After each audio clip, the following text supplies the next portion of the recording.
Imagine joining a self-help group that promises to unlock your potential, elevate your life, and connect you with like-minded visionaries. A group that speaks of empowerment, discipline, and self-mastery. Now imagine discovering that behind the glossy veneer of personal growth lies a hidden world of control, manipulation, and abuse. This is the story of NXIVM, a so-called wellness and self-improvement organization that spiraled into one of the most disturbing modern cult scandals in recent history. A story of secret societies, branding ceremonies, and the shocking downfall of its charismatic founder, Keith Raniere. Stay with us as we unravel how NXIVM lured in celebrities, elites, and everyday seekers, only to entrap them in a nightmare. To understand NXIVM, we need to start with its founder, Keith Raniere. Born in 1960 in Brooklyn, New York, Raniere's early life was filled with stories that would later fuel his genius persona. He claimed to be a child prodigy, reading at an advanced level by age 2 and solving complex problems by age 12. Though many of his claims were later disproven or heavily exaggerated, Raniere learned an important lesson early. Confidence and charisma can be more powerful than truth. In the 1990s, after failed ventures, including a controversial multi-level marketing company called Consumers Byline, Raniere reinvented himself as a self-improvement guru. By 1998, alongside Nancy Salzman, a nurse and self-proclaimed therapist, he founded what they branded as a personal development company. NXIVM, pronounced NXIVM. NXIVM's core offering was the Executive Success Programs, ESP, expensive workshops designed to help people overcome their limitations, break negative patterns, and achieve success. The program mixed pseudo-scientific jargon with elements of behavioral psychology, neuro-linguistic programming, and Raniere's own philosophies. The structure felt professional, almost corporate. Attendees wore sashes denoting rank, reminiscent of martial arts belts. Students were expected to commit long hours, journal their experiences, and strive for personal growth. For many, NXIVM seemed like a legitimate path toward empowerment. It attracted entrepreneurs, actors, heiresses, and professionals, all eager to unlock hidden potential. But beneath the motivational exterior, NXIVM was quietly planting the seeds of control. Cults rarely announce themselves as cults. Instead, they offer something people deeply crave: community, belonging, and purpose. NXIVM excelled at this. New recruits were welcomed warmly, encouraged to see themselves as part of an exclusive circle. Members were told they were working on something revolutionary, an elite movement that would change the world. The sash system reinforced this exclusivity. Yellow, orange, green, purple, blue, and beyond. Each color represented advancement, discipline, and loyalty. Moving up meant not just progress, but validation. And Raniere, though often soft-spoken and dressed plainly, positioned himself as a vanguard, a genius philosopher guiding humanity toward enlightenment. Members were expected to bow before him and celebrate his birthday annually in elaborate multi-day events. Recruits were also encouraged to cut ties with negative influences, often meeting friends or family skeptical of NXIVM. Isolation deepened reliance on the group. The cost of courses wasn't cheap, often thousands of dollars. But for many, that financial investment only reinforced the feeling that NXIVM must be valuable. After all, who spends so much money on something that isn't worthwhile? But the real cost wasn't financial, it was psychological. Because step by step, NXIVM blurred the line between empowerment and submission. On the surface, NXIVM was a self-help group, but deeper inside, it became something far darker. Around 2015, whispers began to circulate about a secret subgroup within NXIVM, known as DOS, short for Dominus Obsequious Sororium, a Latin phrase loosely translating to master over slave women. DOS was presented as a women's empowerment sorority, supposedly designed to strengthen women through discipline and sisterhood. But in practice, it was a pyramid of control, with Keith Raniere at the very top. Here's how it worked. Women were invited to join by existing members, often close confidants of Raniere. To be admitted, recruits had to provide collateral, compromising materials like nude photographs, damaging personal secrets, or even rights to financial assets. This collateral was meant to ensure silence and loyalty.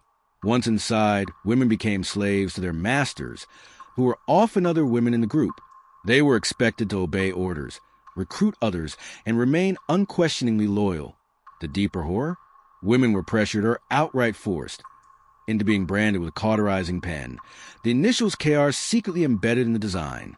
These ceremonies were described as deeply traumatic, restrained on tables, chanting vows of loyalty, and enduring the searing pain of permanent branding.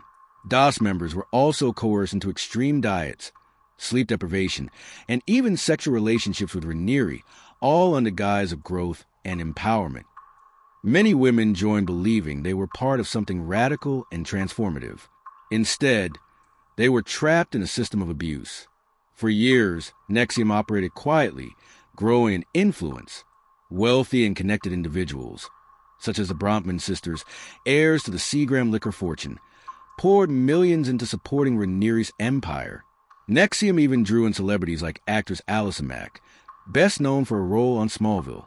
Mack became a key recruiter, persuading women to join DOS under the guise of female empowerment. But by the late 2000s and early 2010s, troubling stories began leaking out. Former members described financial exploitation, emotional manipulation, and controlling practices. Journalists started asking questions. Families of members spoke out, desperate to get their loved ones back. In 2012, a critical piece of investigative journalism exposed elements of NXIVM's inner workings. But Raniere and his loyalists fought back fiercely, using lawsuits, intimidation, and endless resources to silence critics. Still, the truth has a way of surfacing. By 2017, former high-ranking members like Sarah Edmondson began speaking publicly. Edmondson revealed her branding, even showing her scar to the media. Her testimony was chilling and undeniable.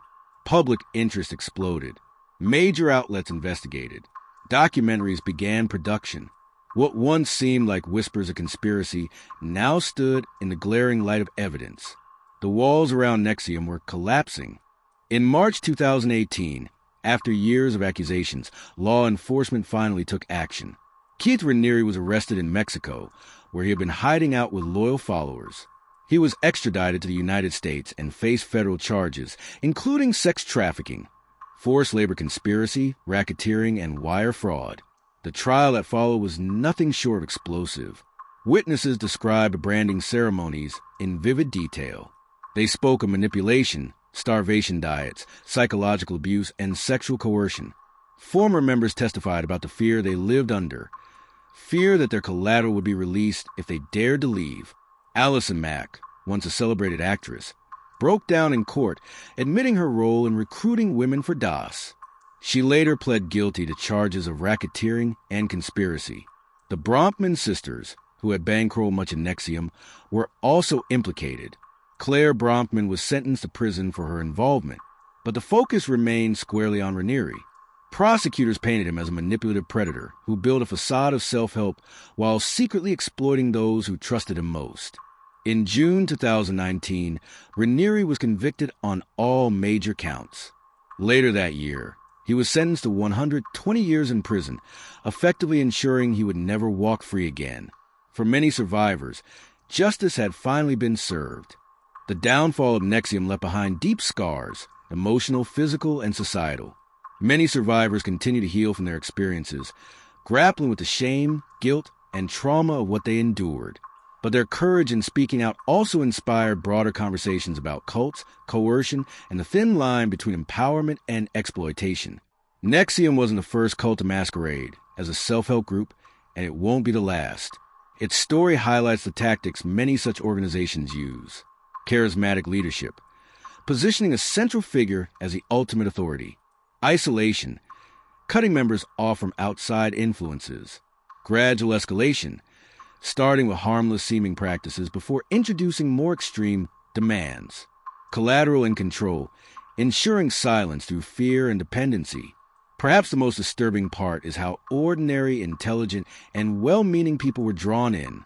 NXIVM's membership included doctors, actors, executives, and philanthropists. This underscores an uncomfortable truth. Anyone can be vulnerable under the right conditions. Since the fall of NXIVM, multiple documentaries, such as HBO's The Vow, and books have explored its rise and collapse, ensuring the story remains a cautionary tale. And Keith Raniere? Even from behind bars, he attempted to rally loyalists, continuing to insist he was misunderstood and wrongfully convicted. Yet his empire is gone, his reputation destroyed, and his followers scattered. The story of NXIVM is more than a headline. It's a chilling reminder of how easily hope can be twisted into harm. What began as a wellness movement promising empowerment ended as one of the darkest cult scandals of our time. For many, the scars of NXIVM will never fully fade, but their voices have illuminated the warning signs that may protect others from falling into similar traps. So, the next time you encounter a group promising ultimate success, enlightenment, or empowerment, pause. Ask questions. Look deeper. Because sometimes behind the promise of transformation lies a nightmare waiting to unfold.